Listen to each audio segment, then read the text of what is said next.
नमस्कार, देश की बात में आपका स्वागत है। मैं हूं मनोज मानस। खबरों का रुख करेंगे उससे पहले देख लेते हैं इस वक्त की अहम सुर्खियां। भारत रूस में रक्षा सहयोग को नया आयाम, संयुक्त प्रशिक्षण पर बनी सहमति, मानेकशॉ सेंटर में की बैठक।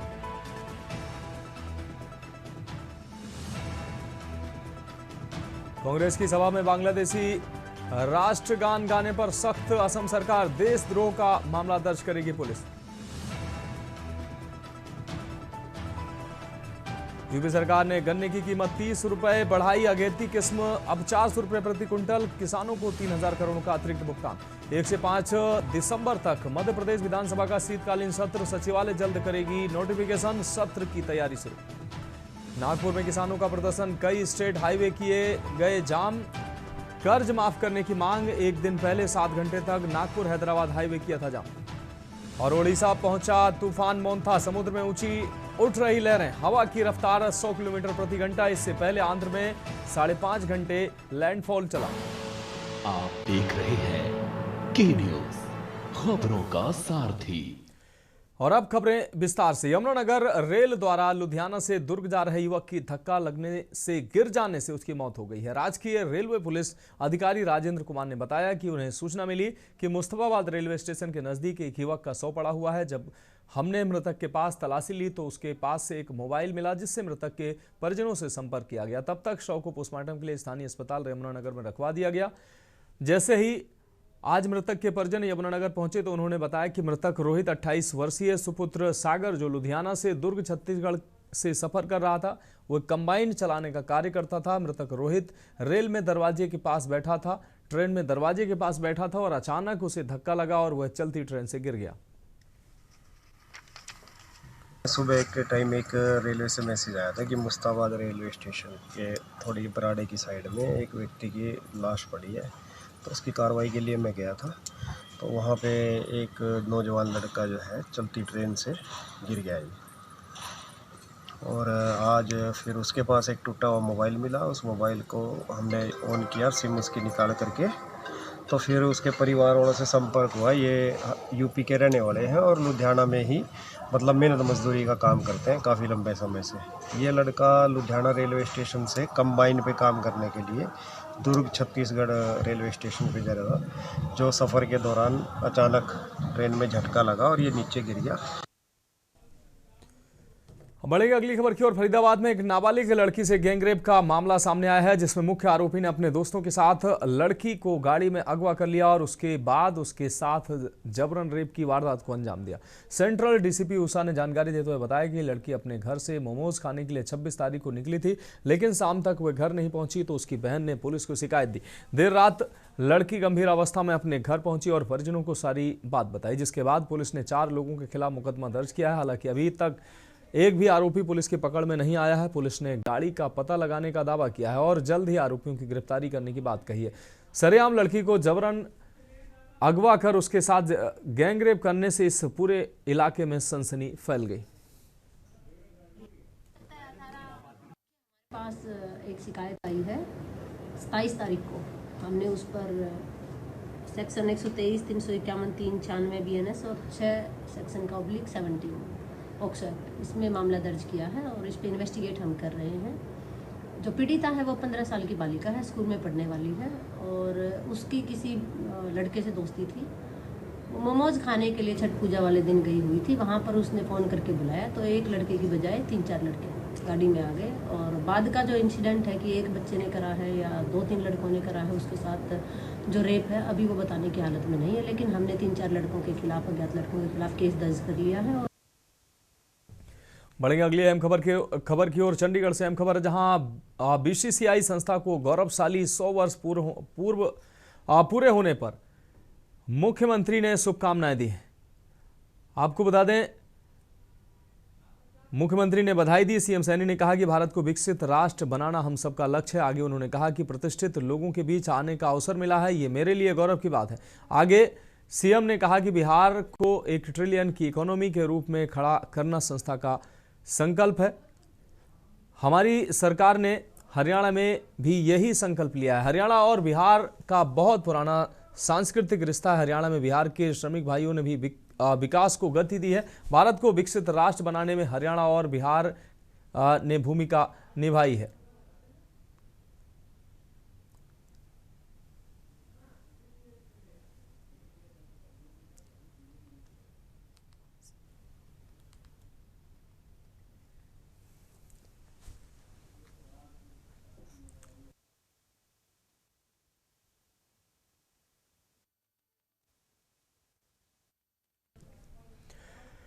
अब बढ़ेंगे अगली खबर की ओर। खबर रोहतक से है, जहां प्रदेश और देश में ऑनलाइन ठगी के मामले लगातार बढ़ते जा रहे हैं। साइबर ठग मासूम लोगों को अपनी ठगी का शिकार बना रहे हैं। साइबर ठग नए नए तरीके अपनाकर लोगों को अपने झांसे में ले रहे हैं। रोहतक साइबर थाना पुलिस को एक व्यक्ति के साथ हुई साइबर ठगी की शिकायत पर 4 ठगों को गिरफ्तार करने में पुलिस को सफलता हाथ लगी है। पुलिस ने इन ठगों से भारी मात्रा में कैश, मोबाइल फोन, सिम बरामद किया है।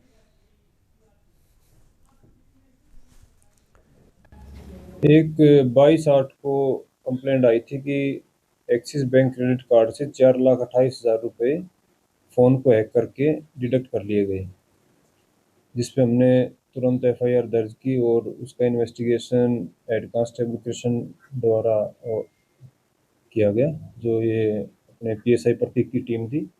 इस टीम ने इस केस में इन्वेस्टिगेशन करते हुए 4 आरोपियों को गिरफ्तार किया है। बढ़ेंगे अगली खबर की ओर। फरीदाबाद से अहम खबर, जहां शहर के ढबुआ थाना क्षेत्र में मंगलवार दोपहर उस समय हड़कंप मच गया जब विश्वास कॉन्वेंट स्कूल में 9वीं कक्षा में पढ़ने वाले 15 वर्षीय छात्र उत्कर्ष पर एक युवक ने चाकू से हमला कर दिया। इस हमले में उत्कर्ष गंभीर रूप से घायल हो गए, जिसे इलाज के लिए निजी अस्पताल में भर्ती कराया गया। फिलहाल उसकी हालत स्थिर बताई जा रही है। घायल छात्र उत्कर्ष की मां गीता देवी ने बताया कि उन्हें स्कूल की ओर से फोन आया कि उसके बेटे पर किसी ने चाकू से हमला कर दिया है। उसे तुरंत फोर्टिस अस्पताल ले जाया जा रहा है। वह तुरंत अस्पताल पहुंची, जहां उन्होंने देखा कि उनके बेटे के सीने और हाथ पर चाकू के गहरे निशान थे। गीता देवी ने बताया कि जब उन्होंने बेटे से पूछा कि किसने हमला किया, तो उत्कर्ष ने बताया कि विश्वास कॉन्वेंट स्कूल के ही छात्र शिवम और उसके एक साथी ने उस पर हमला किया है। उत्कर्ष ने बताया कि जब स्कूल की छुट्टी दोपहर करीब 1:30 बजे हुई तो वह बाहर निकला, तभी शिवम के साथ एक अज्ञात युवक खड़ा था। वह अचानक उत्कर्ष से उलझ गया और गाली गलौज करने लगा। वह बार बार कह रहा था, शिवम का बेड किसने तोड़ा। उत्कर्ष ने जवाब देने की कोशिश की तो उस युवक ने जेब से छोटा सा नुकीला चाकू निकाला, उत्कर्ष के सीने और हाथ पर वार कर दिया। खून निकलने लगा तो दोनों हमलावर मौके से भाग गए। उत्कर्ष किसी तरह वापस स्कूल पहुंचा, जहां अध्यापकों ने तुरंत उसे नजदीकी नर्सिंग होम पहुंचाया। डॉक्टरों ने वहां से उसे बड़े अस्पताल रेफर कर दिया। स्कूल के अध्यापक प्रदीप गुप्ता ने बताया कि स्कूल की छुट्टी के बाद जब वे बाटा चौक की ओर जा रहे थे, तभी उन्हें घटना की सूचना मिली। वे तुरंत लौटकर स्कूल पहुंचे और देखा कि उत्कर्ष खून से लथपथ था। उन्होंने बताया कि घटना स्कूल के पास नहीं हुई, बल्कि दूसरी गली में एक मंदिर के पास हुई है। उन्होंने घायल छात्र को पहले निजी नर्सिंग होम और फिर बड़े अस्पताल में भर्ती कराया। इस घटना के बाद डबुआ थाना पुलिस मौके पर पहुंची। पुलिस प्रवक्ता यशपाल सिंह ने बताया कि उन्हें घटना की सूचना मिलते ही टीम पहुंची, घायल छात्र के बयान दर्ज किए हैं। उन्होंने पुलिस ने मौके पर जाकर CCTV फुटेज भी खंगालना शुरू कर दिया ताकि हमलावर की पहचान की जा सके।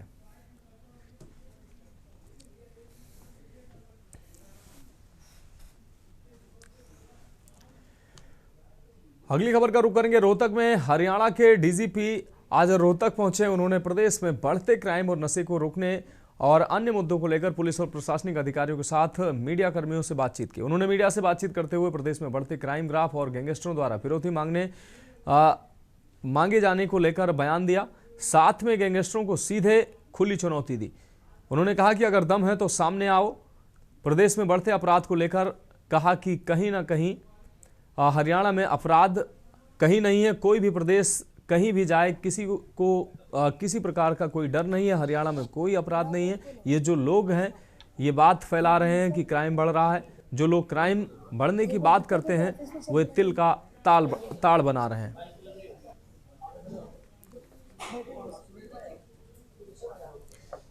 मेरा नाम OP सिंह है, मैं DGP हरियाणा हूँ।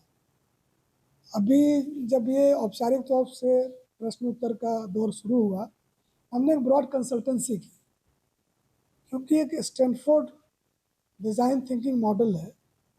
तो उसमें जो आपके सर्विस के यूज़र हैं, आप उनसे बातचीत करते हैं और पता करते हैं कि उनका पेन पॉइंट क्या है, उनको क्या क्या चुभ रहा है, फिर उसके समाधान की सोचिए। तो उस क्रम में काफ़ी ब्रॉड कंसल्टेंसी हुई और मुझे इतनी खुशी है कि जिन्होंने भी जो ज़रूरी बात थी वही रखी, समाधान भी खुद ही बताया।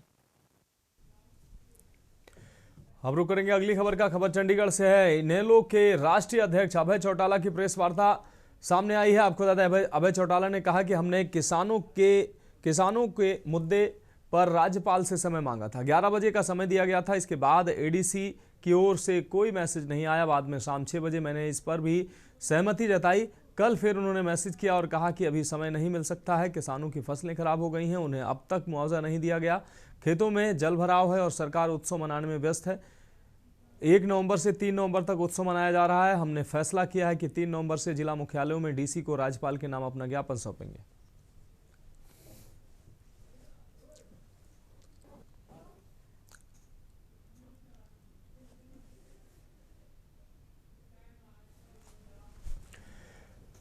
फतेहाबाद जिले के समीपवर्ती गांव साबरवास में कई गरीब लोगों के मकान क्षतिग्रस्त हो गए हैं। ऐसी दुखद इस परिस्थिति में बाढ़ प्रभावित परिवारों की सहायता अभियान के अंतर्गत खेती बचाओ किसान यूनियन हरियाणा की टीम ने पूर्व में चिन्हित किए गए क्षतिग्रस्त घरों की मरम्मत के लिए गांव में पहुंचकर पीड़ित परिवारों में सुभाष एवं शेर सिंह को 50-50 हजार रुपये और कृष्ण एवं सोहन लाल को 20-20 हजार रुपये नगद राशि सहायतार्थ दी। इसके अतिरिक्त जरूरतमंद परिवारों को राशन सामग्री की किट भी वितरित की। इस अवसर पर प्रदेश अध्यक्ष जर्नैल सिंह मलवाला, उपाध्यक्ष वेगराज फुला एवं राजेंद्र सिंह चहल, कोषाध्यक्ष इकबाल सिंह खोखर, सरपंच गुरदयाल सिंह के साथ तमाम लोग मौजूद रहे।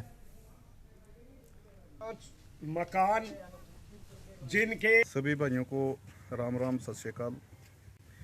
जो बीकेजू खेती बचाओ की तरफ से एक अभियान चलाया गया था पिछले दिनों, जो बहुत ज़्यादा बरसात हुई जिससे किसानों की फसलें भी खराब हुई, घर भी खराब हुए, तो उस अभियान के तहत पहले पंजाब में काफ़ी डीएपी, बीज, राशन, कपड़े और अचार वगैरह की सप्लाई करते रहे। फिर हमारी टीम ने यहाँ पर जब सर्वे किया तो देखा कि हमारे गांवों में भी काफ़ी नुकसान है।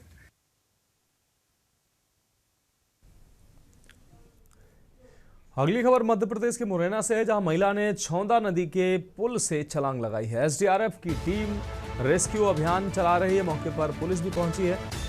आपको बता दें, छौंदा गांव की रहने वाली है महिला। एसडीआरएफ और गोताखोरों की मदद से महिला को बचाया गया है।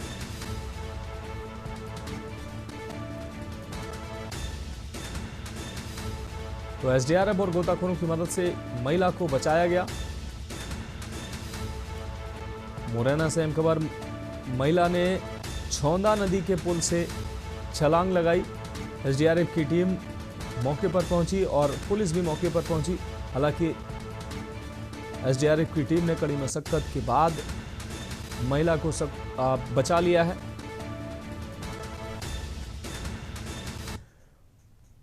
अब बढ़ेंगे अगली खबर की ओर। अगली खबर का रुख करेंगे। मध्य प्रदेश के मुख्यमंत्री डॉक्टर मोहन यादव ने जावरा विधानसभा क्षेत्र के ग्राम सुजापुर में संभावित दौरे की तैयारियों को लेकर प्रशासनिक गतिविधियां तेज हो गई हैं। बुधवार को रतलाम कलेक्टर मिसा सिंह और पुलिस अधीक्षक अमित कुमार ने सुजापुर पहुंचकर हेलीपैड एवं सभा स्थल का विस्तृत निरीक्षण किया। निरीक्षण के दौरान जावरा विधायक डॉक्टर राजेंद्र पांडे ने दोनों वरिष्ठ अधिकारियों का पुष्पगुच्छ भेंट कर स्वागत किया। जानकारी के अनुसार मुख्यमंत्री डॉक्टर मोहन यादव आगामी दौरे में पूर्व सांसद एवं विधायक डॉक्टर राजेंद्र पांडे के पिता स्वर्गीय डॉक्टर लक्ष्मी नारायण पांडे की प्रतिमा एवं वाटिका का लोकार्पण करेंगे। इसके साथ ही मुख्यमंत्री क्षेत्र में चल रहे विभिन्न विकास कार्यों का उद्घाटन करने के साथ किसानों से भी संवाद करेंगे। निरीक्षण के दौरान बड़ी संख्या में ग्रामीणों की उपस्थिति रही।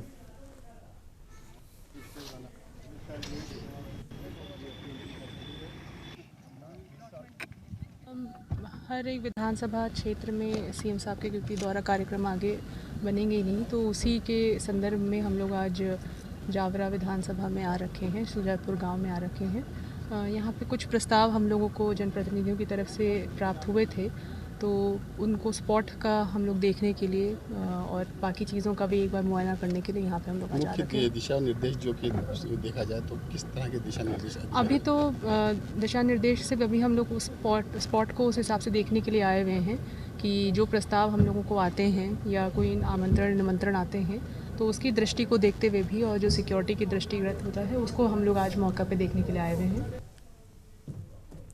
बढ़ेंगे अगली खबर की ओर। रतलाम पुलिस ने गुंडा अभियान के तहत बुधवार को दोपहर शहर के अलग अलग थानों के गुंडा तत्वों की परेड कराई, पैदल जुलूस निकाला, सभी पर प्रतिबंधात्मक कार्रवाई की है। एसडीएम कोर्ट में पेश किया गया। शहर के स्टेशन रोड थाना के 5, डीडी नगर थाना के 8, माणक चौक थाने के 7, औद्योगिक क्षेत्र के 6 गुंडों समेत कुल 26 का जुलूस निकाला गया। इनके खिलाफ पूर्व से 5 या इससे अधिक अपराध के मामले दर्ज हैं। इन सभी पर प्रतिबंधात्मक व बॉन्ड ओवर की कार्रवाई करते हुए सभी को स्टेशन रोड थाने में एकत्र किया गया। यहां से एएसपी राकेश खाखा, सीएसपी सत्येंद्र खनखोरिया, चारों थानों के टीआई जितेंद्र सिंह जादौन सहित तमाम पुलिस बल मौजूद रहा।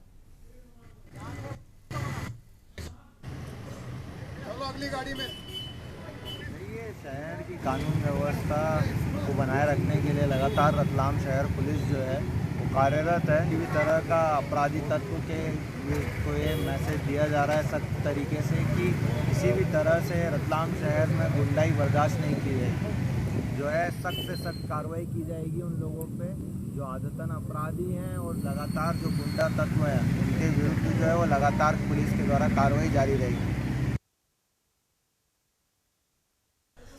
बढ़ेंगे अगली खबर की ओर। डिंडोरी के जिला चिकित्सालय परिसर में भारत सरकार के सामाजिक न्याय और अधिकारिता मंत्रालय की एडीआईपी योजना के तहत दिव्यांगजन और राष्ट्रीय वयोश्री योजना के तहत वरिष्ठ नागरिकों को सहायता व सहायक उपकरणों के वितरण के लिए शिविर का आयोजन किया गया। कलेक्टर अंजू पवन भदौरिया ने शिविर का निरीक्षण किया और दिव्यांगजनों को लाभ देने के लिए अधिकारियों को निर्देशित किया। कलेक्टर ने बताया कि शिविर में लगभग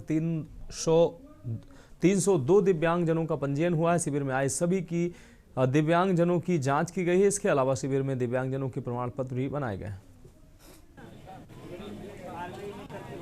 ये हमारा पूरा 1 सप्ताह का कार्यक्रम है और इस दिव्यांगजन के हम चिन्हांकन कर रहे हैं।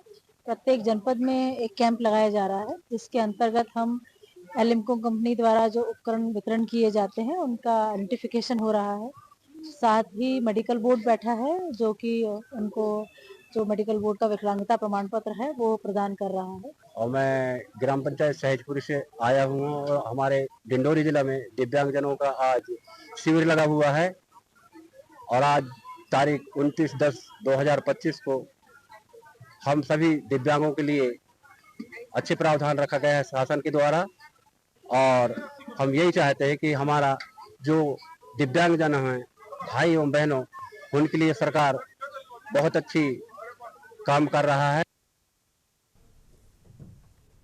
रुक करेंगे अगली खबर का खबर जबलपुर से है, जहां लगातार जबलपुर के पुलिस अधीक्षक कार्यालय में चौकी प्रभारी रामपुर प्रभाकर सिंह परिहार के खिलाफ आवेदन आ रहे हैं, जिसमें पुलिस अधीक्षक कार्यालय में ज्ञापन सौंपकर बताया गया कि प्रभाकर सिंह परिहार और उनके साथी 2 पुलिसकर्मी अभद्र व्यवहार और अपशब्दों का प्रयोग करते हैं। चौकी प्रभारी की शिकायत, आपको बता दें, चौकी प्रभारी शिकायतकर्ता कोर्ट के आदेश का पालन भी नहीं करना चाहते हैं। संगीता रजक ने बताया कि मैं गुप्तेश्वर में निवास करती हूं और कुछ समय पहले हमने रामपुर छापर में मकान खरीदा था। हमारी पड़ोसी निर्मला पटेल कई वर्षों से झूठी रिपोर्ट कर मेरी और मेरे पति को प्रताड़ित कर रही है। महिला आए दिन हम लोगों को रामपुर चौकी के प्रभारी और पुलिसकर्मियों से अनावश्यक रूप से बिना जानकारी के थाने में रिपोर्ट हो जाती है। ये कई बार हो चुका है। क्या सरकारी अफसरों को गरीब परिवार को परेशान करने का पैसा दिया जाता है? ये सोचने वाली बात है। और क्या बोलते हैं, जब मैं घर अपने जाती हूँ तो मेरे को वहाँ से भगा दिया। चौकी में हम लोग रिपोर्ट डलवाए तो उनने हम लोग की सुनवाई नहीं करते और निर्मला पटेल का हमेशा सुनवाई होती है और पुलिस वाले मानते हम लोग से इतनी गंदी तरीके से बात करते हैं। वो मेरे को वो चीज़ अच्छा नहीं लगा। मैं यहाँ एसपी ऑफिस आई हूँ शिकायत लेके, क्योंकि मेरे साथ बहुत अभद्र व्यवहार किया गया है। रामपुर छापर में मेरा घर है, वहाँ पर पुलिसकर्मी ने मेरे साथ बहुत अपशब्द का प्रयोग किया। बोले निकल जाओ मेरे घर से, यहाँ मर्डर करवाने आई हो, इसको निकालो, गाड़ी में बैठाओ, इस तरीके से बात की गई।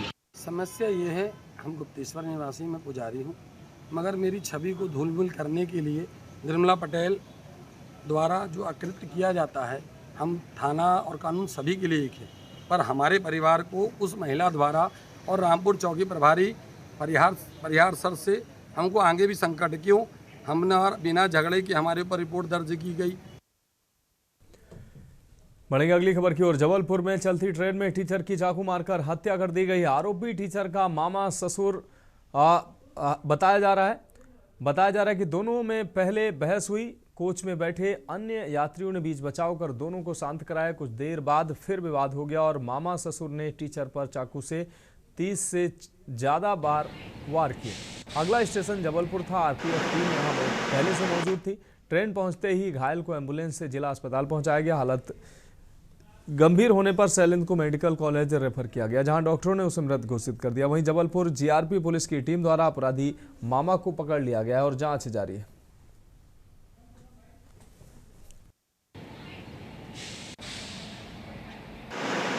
दिनांक 27/10/25 को शाम को एक सूचना प्राप्त हुई थी कि उधना स्पेशल गाड़ी जो सतना तरफ से आ रही है, इसमें एक यात्री पर किसी ने चाकू से हमला किया है। जो सूचना पर तत्काल रेलवे स्टेशन से घायल को उपचार हेतु विक्टोरिया में भर्ती कराया गया था, जहां पर घायल घायल ने अपना नाम शैलेंद्र हाडिया बताया, जो कि पिपरिया का रहने वाला है। और उसने बताया कि लव मैरिज के चलते उसके मामा ससुर गोविंद रघुवंशी ने उस पर हमला किया है। बढ़ेंगे अगली खबर की ओर। खबर छिंदवाड़ा से, जहां खाद्य संकट से निपटने और किसानों को समय पर उर्वरक उपलब्ध कराने के उद्देश्य से जिला प्रशासन सक्रिय नजर आ रहा है। इसी क्रम में जिला कलेक्टर हरेंद्र नारायण ने अमरवाड़ा स्थित उर्वरक भंडारण एवं वितरण केंद्र का निरीक्षण किया। निरीक्षण के दौरान कलेक्टर ने अधिकारियों को सख्त निर्देश दिए कि किसी भी स्थिति में खाद की कालाबाजारी नहीं होनी चाहिए। उन्होंने यह भी सुनिश्चित करने को कहा कि किसानों को समय पर और पर्याप्त मात्रा में खाद उपलब्ध हो, ताकि खेती प्रभावित न हो।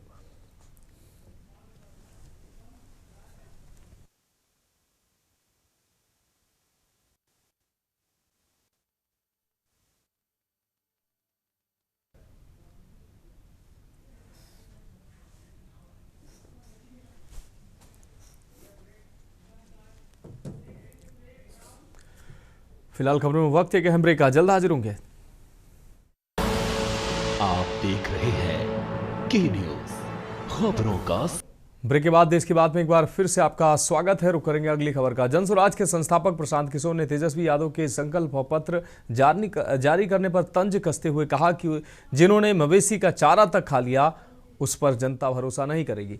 वहीं उन्होंने कहा कि अब की बार बिहार विधानसभा चुनाव एनडीए और जनसुराज के बीच महागठबंधन दूर दूर तक नहीं है। आपको बता दें कि प्रशांत किशोर सुपौल जिले के विभिन्न विधानसभा क्षेत्रों का दौरा वो कर रहे थे। इस दौरान वो छातापुर प्रखंड के भीमपुर थाना चौक भी पहुंचे, जहां छातापुर से जनसुराज उम्मीदवार अभय कुमार सिंह ने उनका भव्य स्वागत किया। और इस दौरान प्रशांत किशोर ने लोगों से उन्हें वोट देने की बात कही और उन्होंने छातापुर से भाजपा विधायक नीरज कुमार सिंह बबलू पर भी तंज कसा और कहा कि जनसुराज की व्यवस्था बनने के बाद लोगों को बाहर पलायन करना नहीं पड़ेगा।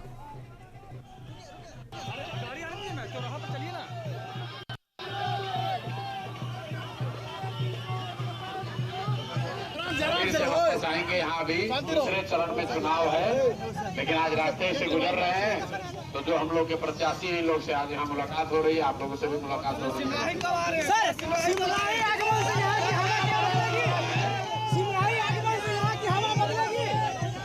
तो पहले ही बदला हुआ है पूरे बिहार का। जितना युवा लोग आया है छठ में अपने घर, मोदी जी बोले कि 12,000 ट्रेन चलाएंगे। सब युवा की 10 दिन से आप देख रहे हैं कि पूरा बिहार देख रहा है कि देश में जहाँ कहीं भी रेलवे स्टेशन है, बस स्टैंड है, वहाँ पर बिहार का युवा जानवर की तरह बेचारा धक्का खा रहा है। बढ़ेंगे अगली खबर की ओर। हजारीबाग शहर में पिछले कुछ महीनों से बढ़ती चोरी और लूट की घटनाओं को लेकर पुलिस प्रशासन सक्रिय हो गया। हजारीबाग एसपी ने मंगलवार को एसआईटी टीम के साथ शहर के विभिन्न इलाकों का भ्रमण कर सुरक्षा व्यवस्था का जायजा लिया। पिछले 3 महीनों में जिन क्षेत्रों में चोरी या लूट की वारदातें हुई हैं, उन सभी जगहों का निरीक्षण किया।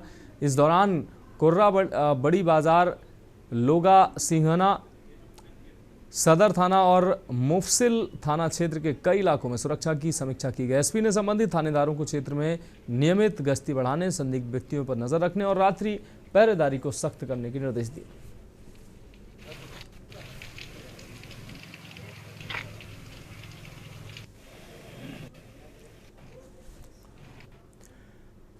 अब बढ़ेंगे अगली खबर की ओर। खबर साहिबगंज से, जहां साहिबगंज के महादेवगंज स्थित गौशाला मेला पे गोपाल अष्टमी के अवसर पर 2 दिनों तक चलने वाला अंतरराज्यीय दंगल कुश्ती प्रतियोगिता का उद्घाटन महासभा के प्रदेश अध्यक्ष बजरंगी प्रसाद यादव, कार्यकारी प्रदेश अध्यक्ष रामाशीष यादव सहित अन्य लोगों ने संयुक्त रूप से दीप प्रज्वलित कर किया। इस दंगल में उत्तर प्रदेश, हरियाणा, दिल्ली, पंजाब, बिहार, झारखंड, उड़ीसा, महाराष्ट्र सहित कई राज्यों के पहलवानों ने भाग लिया। इस क्षेत्र में गौशाला मेला का आपको बता दें अपना ही महत्व है। बजरंगी प्रसाद यादव ने बताया कि पहले की तुलना में अब गौशाला मेला विराट रूप में आयोजित किया जाता है।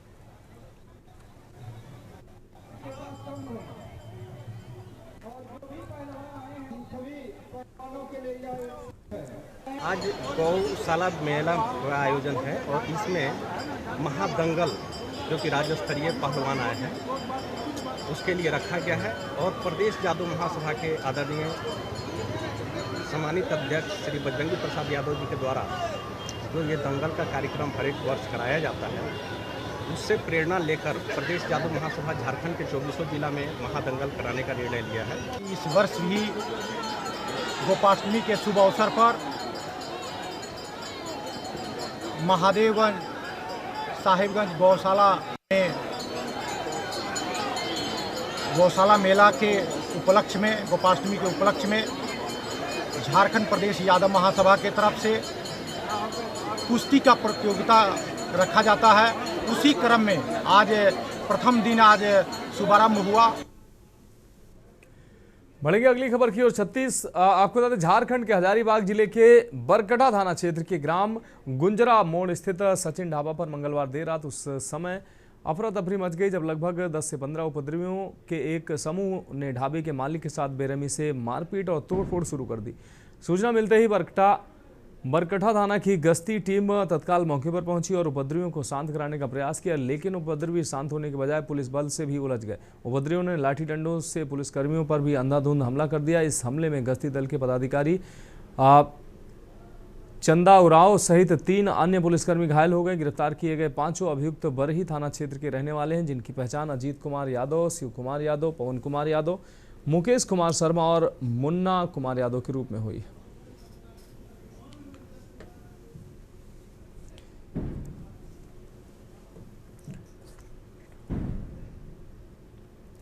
बढ़ेंगे अगली खबर की ओर। हजारीबाग जिले के आपको बता दें कटमदाग थाना क्षेत्र के वार्ड नंबर 33 से सिरसी में रहने वाले गुंजन कुमार पासवान ने बताया कि बुधवार देर रात करीब 1:16 से 1:22 के बीच उनकी बुलेट मोटरसाइकिल अज्ञात चोरों ने घर के बरामदे से चुरा ली।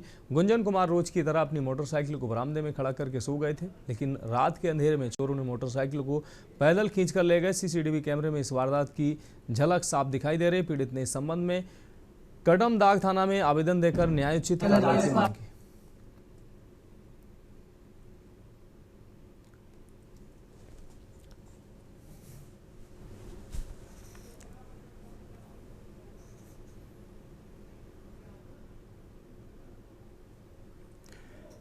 पुलिस अधीक्षक के निर्देश पर चलाए जा रहे विशेष अभियान को बड़ी सफलता मिली है। हजारीबाग जिले के चौपारण थाना क्षेत्र में पुलिस ने त्वरित कार्रवाई करते हुए एक अंतर जिला चोर गिरोह का भंडाफोड़ किया, जो मिनी सोलर प्लांट से 120 स्पार्क कंपनी की बैटरी चुरा कर ले जा रहा था।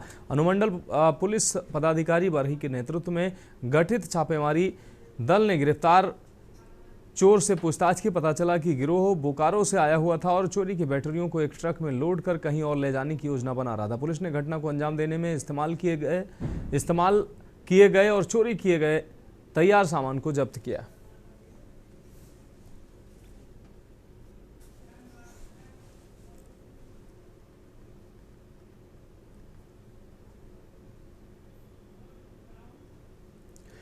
बढ़ेंगे अगली खबर की ओर। बस्तर से अहम खबर है, जहां 51 माओवादी मुख्य धारा में शामिल किए गए हैं। 8 लाख के 5 इनामी माओवादी इसमें शामिल हैं। 66 माओवादियों में 20 माओवादी इनामी थे। 9 महिला समेत 42 पुरुष सदस्य शामिल हैं। कुल 66 लाख रुपए का इन पर इनाम था। अब तक 650 माओवादी हथियार डालकर मुख्य धारा में शामिल हो चुके हैं। अलग अलग मुठभेड़ में 196 माओवादी मारे भी जा चुके हैं अब तक। तो बीजापुर पुलिस के समक्ष आत्मसमर्पण किया है माओवादियों ने। अब तक 650 माओवादी हथियार डालकर मुख्य धारा में शामिल होने शामिल हो चुके हैं। अलग अलग मुठभेड़ में 196 माओवादियों को भी इस दौरान मौत के घाट उतारा गया है। बीजापुर पुलिस के समक्ष आत्मसमर्पण किया है सभी ने।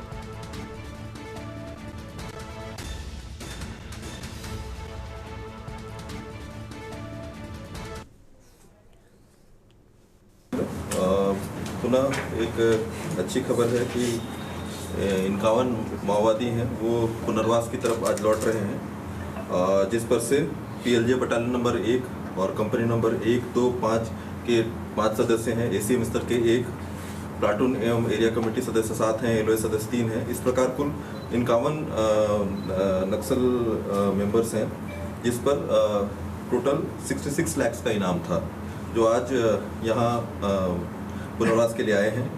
51 नक्सलियों ने सरेंडर करने का फैसला किया और मुख्य धारा में शामिल होने आ रहे हैं और हम इस पहल का स्वागत करते हैं। आपने देखा होगा पिछले 1 महीने में काफ़ी अधिक संख्या में नक्सलियों ने सरेंडर किया है और ये CRPF और छत्तीसगढ़ पुलिस के संयुक्त प्रयासों का परिणाम है कि हम लोगों ने पूरे मानसून भर ऑपरेशन जारी रखा है और FOB को एस्टैब्लिश करने में हम लोगों ने लगातार कदम लिए हैं। अब बढ़ेंगे अगली खबर की ओर। पेंड्रा से अगली खबर, जहां झिरना बांध में मिला बुजुर्ग महिला का उतराता हुआ शव। आपको बता दें, गौरेला थाना क्षेत्र के झिरना पोंडी गांव में इस घटना के बाद सनसनी फैल गई। अब तक शव की पहचान नहीं हो सकी है। मौके पर पहुंचे ग्रामीणों ने पुलिस को सूचना दी। गौरेला पुलिस मौके पर पहुंचकर जांच में जुटी।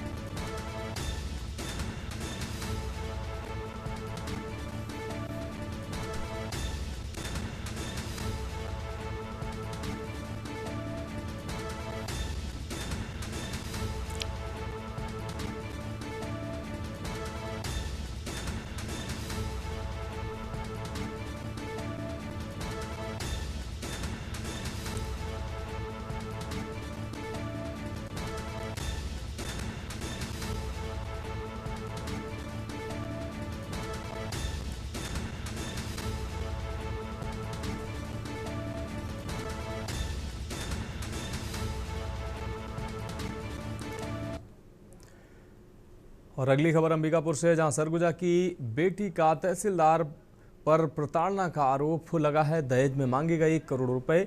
इस दौरान गर्भपात कराया गया। पीड़िता का आरोप है कि उसका गर्भपात कराया गया। रेणु गुप्ता ने CM के कार्यक्रम में लगाई न्याय की गुहार। पुलिस अधिकारियों ने कार्यक्रम स्थल से समझा बुझाकर वापस भेजा। 2022 में हुई थी तहसीलदार राहुल गुप्ता से शादी के बाद सिर्फ 49 दिन रखा, फिर मारपीट कर घर से बाहर निकाला। महिला थाने से नोटिस जारी हुई। तहसीलदार उसमें पहुंचे नहीं। काउंसलिंग के लिए बुलाया गया, लेकिन पदाधिकारी नाराज रहे। इस दौरान महिला ने कहा, मुझे इंसाफ चाहिए, इससे ज़्यादा और अत्याचार नहीं झेल सकते। मामले की जांच की मांग की जा रही है। प्रशासन पर कार्रवाई का दबाव।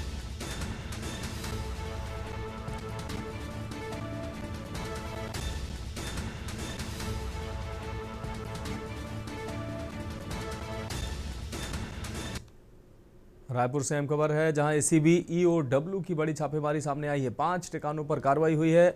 अग्रवाल, नाहटा और भसाली के ठिकानों पर एक साथ दबिश दी गई। खनन कारोबारियों, सप्लायर और ब्रोकरों के घरों पर छापेमारी की गई है। राजनांदगांव और क्रूद में भी ACB और EOW की कार्रवाई जारी है। सुबह से ही छापेमारी से व्यापक व्यापारिक हलकों में हड़कंप मचा हुआ है। दस्तावेज और डिजिटल रिकॉर्ड की गहन जांच जारी है।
बढ़ेंगे अगली खबर की ओर। छत्तीसगढ़ में डीएमएफ घोटाले पर एसीबी ईओडब्ल्यू की कार्रवाई हुई है। दुर्ग में मनीष पारख के घर और संस्थान पर छापेमारी की गई है। मेघा गंगा ग्रुप के सभी ठिकानों पर जांच जारी है। राज्य भर में 12 ठिकानों पर एक साथ छापेमारी की गई है। 6 सदस्यीय टीम ने दुर्ग में 2 स्थानों पर दबिश दी। डीएफ फंड में फर्जी भुगतान और अनियमितता की जांच की गई है। कुरुद में भी एसीबी और ईओडब्ल्यू की कार्रवाई जारी है। हाई प्रोफाइल कारोबारियों के खिलाफ सख्त कदम उठाया गया है।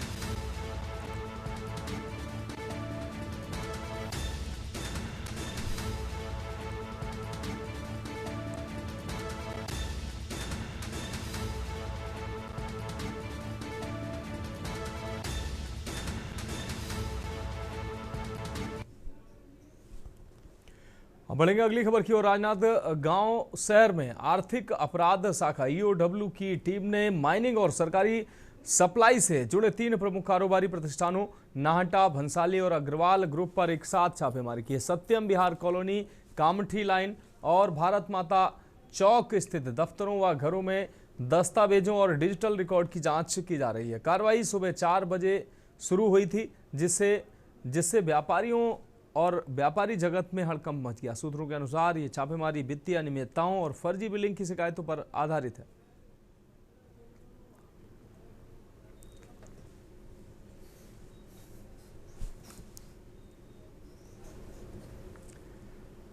बढ़ेंगे अगली खबर की ओर। अंबिकापुर में बाबा कार्तिक उरांव की जन्म शताब्दी समारोह के अवसर पर मुख्यमंत्री ने धर्मांतरण को लेकर बड़ा बयान दिया। उन्होंने कहा कि गरीबी, अशिक्षा और जागरूकता की कमी के चलते धर्मांतरण हो रहा है, जो चिंताजनक है। मुख्यमंत्री ने घोषणा की है कि शीतकालीन सत्र में धर्मांतरण विरोधी बिल लाया जाएगा, जिसके पास होने के बाद कड़ा कानून बनेगा। उन्होंने स्पष्ट किया कि भारत में सभी को धर्म की स्वतंत्रता है, लेकिन अशिक्षा और गरीबी का फायदा उठाकर धर्म बदलवाना गलत है।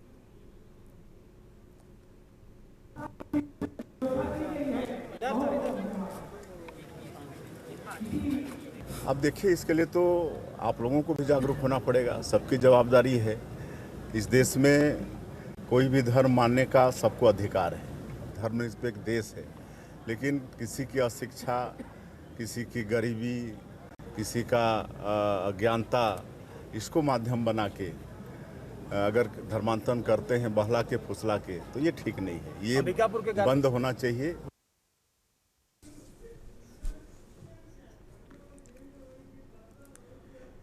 बढ़ेंगे अगली खबर की ओर। खबर धमतरी से, जहां ग्राम पंचायत सिवनी कला में पूर्व सरपंच पर 15वें वित्त आयोग की राशि का दुरुपयोग करने का गंभीर आरोप लगाया गया। ग्रामवासियों ने जिला कलेक्टर को शिकायती आवेदन सौंपकर मामले की जांच की मांग की। शिकायत में कहा गया कि वर्ष 2024-25 में पूर्व सरपंच ने फर्जी कार्य योजना तैयार कर 2 माह पहले ही कई पंचों की जानकारी के बिना कार्यपूर्ण दिखाकर लाखों रुपए का आहरण किया है। ग्रामीणों के मुताबिक सोलर, पेयजल टंकी, मास्क लाइट, नल जल योजना, विद्यालयों में वाटर हार्वेस्टिंग व पेयजल व्यवस्था जैसे कई कार्यों के लिए लगभग 15 लाख रुपए खर्च दिखाए गए, जबकि अधिकांश कार्य जमीन पर नहीं किए गए हैं। स्कूलों और मोहल्लों में अब भी जल संकट व प्रकाश व्यवस्था की समस्या बनी हुई है। आवेदक ने बताया कि पेयजल योजना के तहत 2.5 लाख रुपए और स्कूलों के लिए 80,000 रुपए निकाले गए, किंतु कोई काम नहीं हुआ। वहीं फर्नीचर पर खरीद पर बिना बिल और रसीद के दर्ज की गई है। आवेदक ने स्थानीय स्तर पर शिकायत करने के बावजूद कार्रवाई नहीं होने पर अब कलेक्टर से हस्तक्षेप की मांग की है।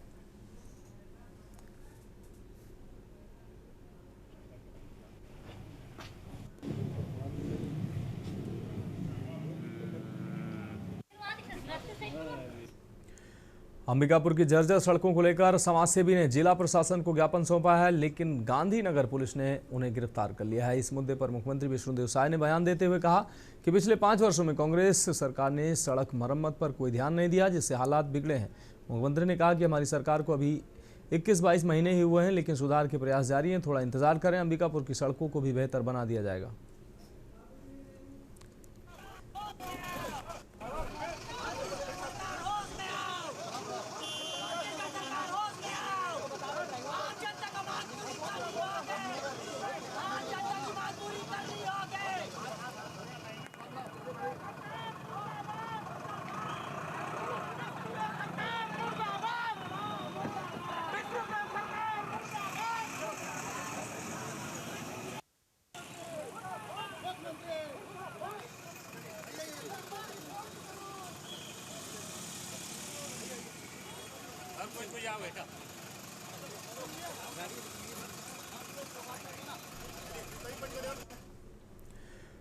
और अगली अहम खबर जनपद बहराइच से, जहां नदी में ग्रामीणों से भरी नाव पलटने का यह मामला। लापता लगभग 10 लोगों की गोताखोरों ने तलाश शुरू की है। नदी की तेज धारा और अंधेरे से रेस्क्यू में लापता लगभग 10 लोगों की गोताखोरों ने तलाश शुरू की है। नदी की तेज धारा और अंधेरे से रेस्क्यू में परेशानी हो रही है। इस वक्त की अहम खबर, अहम अपडेट आपको दिखाना है। हादसे के वक्त नाव पर सवार थे 17 से अधिक ग्रामीण। 4 लोगों को सुरक्षित बाहर निकाला गया है। सामान लेकर साप्ताहिक बाजार से लौट रहे थे ग्रामीण। इस दौरान एक महिला की मौत की पुष्टि हुई है। कौड़िया नदी में पलटी सवारियों से भरी नाव। लक्ष्मी नारायण रानी ज्योति हरिओम को बाहर निकाला गया है। तेज बहाव व नदी में पेड़ से नाव टकराने से यह हादसा हुआ। एक बुजुर्ग महिला का शव बरामद हुआ है। अपर जिला अधिकारी भी मौके पर पहुंचे हैं। इस वक्त की अहम अपडेट, इस खबर को लेकर हम आपको दिखा रहे हैं। नदी और जंगल से घिरा है ये भरतापुर गांव क्षेत्र। रात होने के कारण रेस्क्यू अभियान में परेशानी हो रही है। 4 लोगों को रेस्क्यू कर बाहर निकाला गया है। एक बुजुर्ग महिला का शव बरामद हुआ है। अभी भी 1 दर्जन से अधिक लोग जो है वो लापता बताए जा रहे हैं। नदी और जंगल से घिरा है ये भरतापुर गांव का क्षेत्र। तो बहराइच से अहम खबर, नदी में ग्रामीणों से भरी नाव पलटने का यह मामला। इस पर अहम अपडेट अब सामने आ रहा है। लापता लोगों की गोताखोरों ने तलाश शुरू की है। नदी की तेज धारा और अंधेरे से रेस्क्यू में हो रही है परेशानी। हादसे के वक्त नाव पर 17 से अधिक लोग सवार थे। अब बढ़ेंगे अगली खबर की ओर। लखनऊ में दारोगा रिश्वत लेते रंगे हाथों गिरफ्तार किया गया। एंटी करप्शन टीम ने पेपर मिल चौकी में छापेमारी की है। दारोगा धनंजय सिंह को 2 लाख की रिश्वत लेते पकड़ा गया है। महानगर थाना क्षेत्र की पेपर मिल चौकी में कार्रवाई हुई है। पीड़ित की शिकायत पर एंटी करप्शन ने जाल बिछाया। रिश्वत की रकम लेते ही टीम ने दारोगा को गिरफ्तार किया। कार्रवाई के दौरान चौकी में अफरा तफरी मच गई। एंटी करप्शन टीम दारोगा से पूछताछ में जुटी है।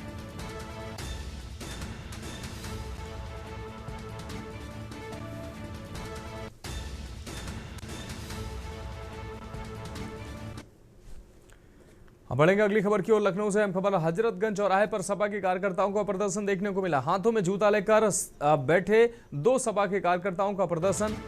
पुलिस ने दोनों कार्यकर्ताओं को पकड़कर इको गार्डन भेजा है। महंगाई और शिक्षा को लेकर उठाया मुद्दा।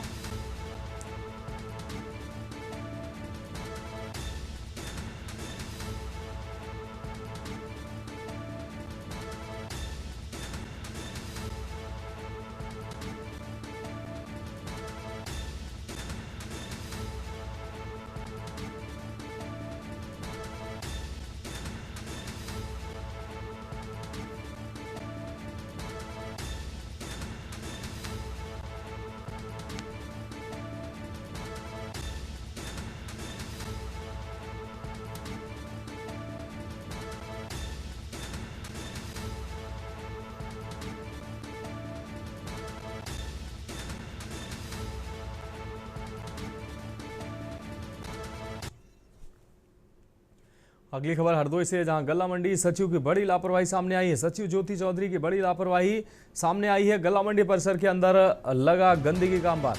गल्ला मंडी परिसर के अंदर जगह जगह पानी भरा हुआ है। मंडी आने वाले किसान कीचड़ से निकलने को मजबूर हैं। मंडी सचिव का CUG नंबर रिसीव नहीं होता। सरकार के निर्देश पर खरा नहीं उतर रहा है मंडी सचिव। तो मंडी प्रशासन सरकार के निर्देशों पर खरा नहीं उतर रहा है। ये तस्वीरें आप देख सकते हैं। गल्ला मंडी के परिसर में जगह जगह जल भराव है। कीचड़ से लोग परेशान हैं। मंडी आने वाले किसान कीचड़ से निकलने को मजबूर हो रहे हैं। मंडी सचिव का CUG नंबर भी रिसीव नहीं होता है। सरकार के निर्देशों पर खरा नहीं उतर रहा है मंडी प्रशासन।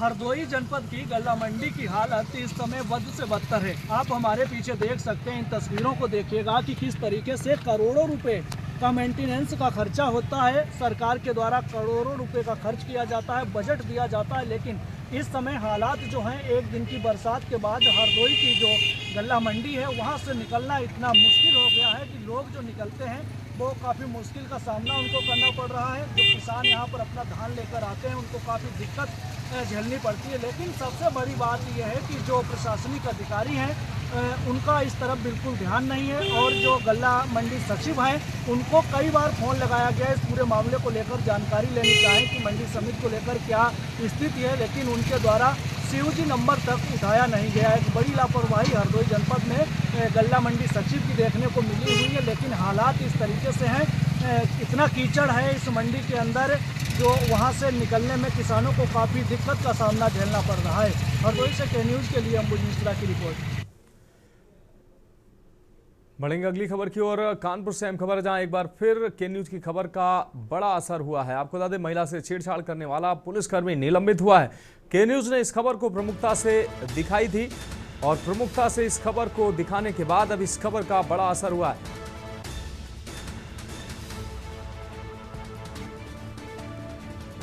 तो एक बार फिर के न्यूज की खबर का बड़ा असर हुआ है। प्रमुखता से के न्यूज ने इस खबर को दिखाया। कानपुर कमिश्नरेट पुलिस ने इस मामले का संज्ञान लिया। ड्यूटी पर तैनात सिपाही ने महिला से की थी छेड़छाड़। सिपाही ने महिला पर करे थे गंदे कमेंट्स किए थे। आरोपी सिपाही PRB नजीराबाद में तैनात था। सिपाही का नाम ब्रजेश सिंह है। आरोपी सिपाही पर थाना काकादेव पर मुकदमा पंजीकृत हुआ है। वहीं सिपाही के विरुद्ध तत्काल निलंबन की कार्रवाई की गई।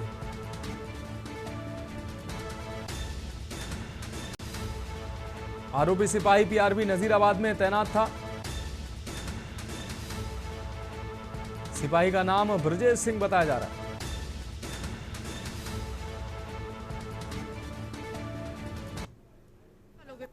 माफ, कोई माफ नहीं। ये है इसका चेहरा, देखो सब लोग, ये बदतमीज पुलिस वाला लड़कों को छेड़ता है। शर्म नहीं आती है। यहाँ कोई आएगा जाएगा तो छेड़ेगा ये। हाँ, कौन रद्दू, चलो पुलिस थाने चलो तुम।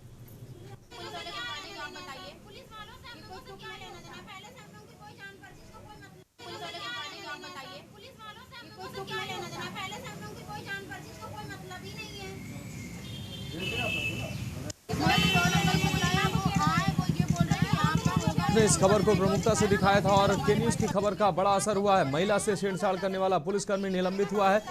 कानपुर की कमिश्नरेट पुलिस ने खबर का संज्ञान लिया, और इस खबर का असर हुआ है।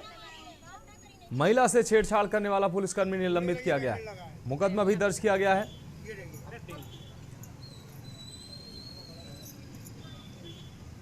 हेल्प लेने की जगह बल्कि तुम लड़कियों का वो कर रहा, बिल्ला बिल्ला क्यों निकालोगे, बिल्ला निकालोगे। माफ, कोई माफ नहीं। ये है इसका चेहरा, देखो सब लोग, ये बदतमीज पुलिस वाला लड़कों को छेड़ता है। शर्म नहीं आती है। यहाँ कोई आएगा जाएगा तो छेड़ेगा ये। हाँ, कौन रद्दू, चलो पुलिस थाने चलो तुम। 29/10/2025 को दोपहर 3 बजे के करीब हमको सूचना प्राप्त हुई कि आशिया बानो नामक महिला के साथ पुलिसकर्मी द्वारा छेड़खानी की गई। छेड़खानी का प्रकरण सामने आने के बाद ये पता चला है कि जिन पे आरोप लगा है वो PRB 4731 पे कार्यरत थे, जिनका नाम ब्रजेश सिंह है, और उनके ऊपर ये आरोप लगाया गया है कि इन्होंने हमारे साथ अभद्रता की है। और इस प्रकरण में अब प्राथमिकता दर्ज की जा रही है।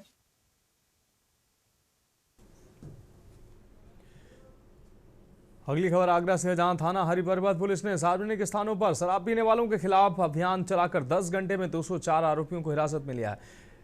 इनमें से 34 पर BNS की धाराओं के तहत कार्रवाई की गई है, जबकि 16 आरोपियों को चालान किया गया है। सार्वजनिक स्थानों पर शराब पीते पकड़े गए लोगों पर थाना परिसर ने कार्रवाई की है। थाना ले जाया गया, जहां शराब न पीने की शपथ दिलाते हुए दोबारा खुले स्थानों पर पैग लड़ाते मिलने पर न्यायिक कार्रवाई की चेतावनी दी गई है। ACP ने बताया कि पहली बार नोटिस थमाने तक कार्रवाई को सीमित रखा गया, लेकिन आगे ऐसा नहीं होगा। पुलिस अधिकारी ने शराब पिलाने वाले दुकानदारों को चिन्हित करने की भी बात स्वीकार की।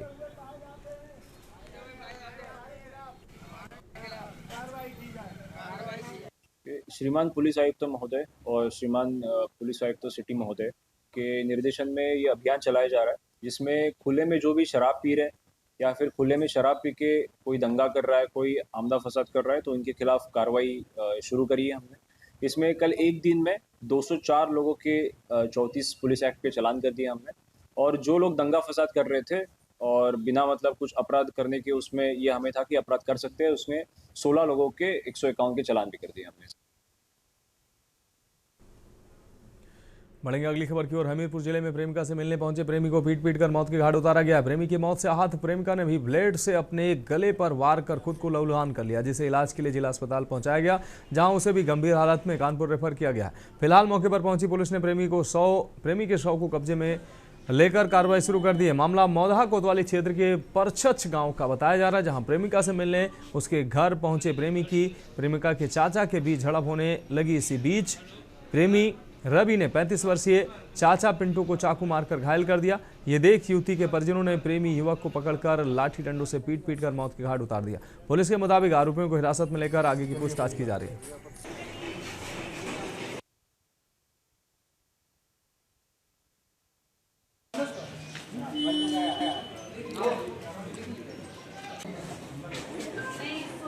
आज शाम के समय परचज गांव में दो पक्षों में किसी बात को लेकर वाद विवाद हुआ था, जिसमें दोनों पक्षों में से एक व्यक्ति को चोट आई थी। इन दोनों को इलाज के लिए सीएससी मौधा लाया गया, जहां पर एक व्यक्ति जिसका नाम रवि है, जसपुरा का रहने वाला है, उम्र करीबन 20 वर्ष, उसकी इलाज के दौरान मृत्यु हो गई थी।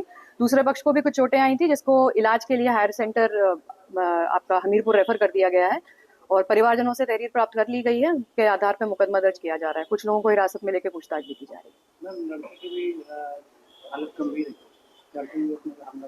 लड़की को भी ट्रीटमेंट के लिए सीएचसी ले जाया गया था, जहाँ से उसको हायर सेंटर रेफर कर दिया गया है, बट जो डॉक्टरों से बात हुई है उन्होंने उसकी स्थिति स्थिर बताई है।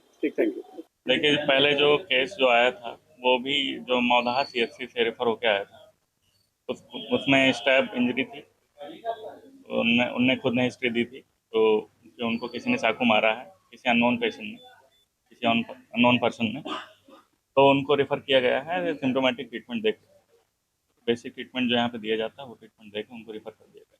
उसके बाद जो अभी जो एक युवती आई है, उनकी भतीजी कही जा रही है। बाबूजी, हम घर पे बैठे थे तो हमारी भतीजी थी, तो वो ने रवि नाम का लड़का है आया, तो वो आकर चाकू मारने को दौड़ा उसको, तो हमारी भतीजी ने मार बंद कर ली, आवाज मारा, बोले चाचा, तो मैंने हाथ निकला, मैंने बोला कौन है, तो ये भाग रहा था, तो इसको मैंने बोला क्यों मार रहा है, तो ये मुझसे लपट गया, फिर चाकू मारने लगा, चाकू मार दिया, तो मैंने इससे लपट गया, फिर उसको गिरा दिया। क्या बात? वो तो हम आगे नहीं रहे हैं घर पे। और घर में क्या कोई लड़का घुसा था? एक लड़का आया था, ये लड़की पहले बात करती थी, तो उस लड़के ने मतलब पहले बात करते थे, तो केस हो चलता होगा, उन्हें केस फाइनल हो गया था, तो शादी कर रहे थे इसका पापा, तो यहीं पर चल रहा था, मुझे पता नहीं है, जब वो घर से बता रहे थे तो कुछ समझ में आ रहा था। फिलहाल खबरों में वक्त अभी के लिए मेरे साथ इतना ही, मुझे दीजिए इजाजत और आप देखते रहिए के न्यूज़ इंडिया।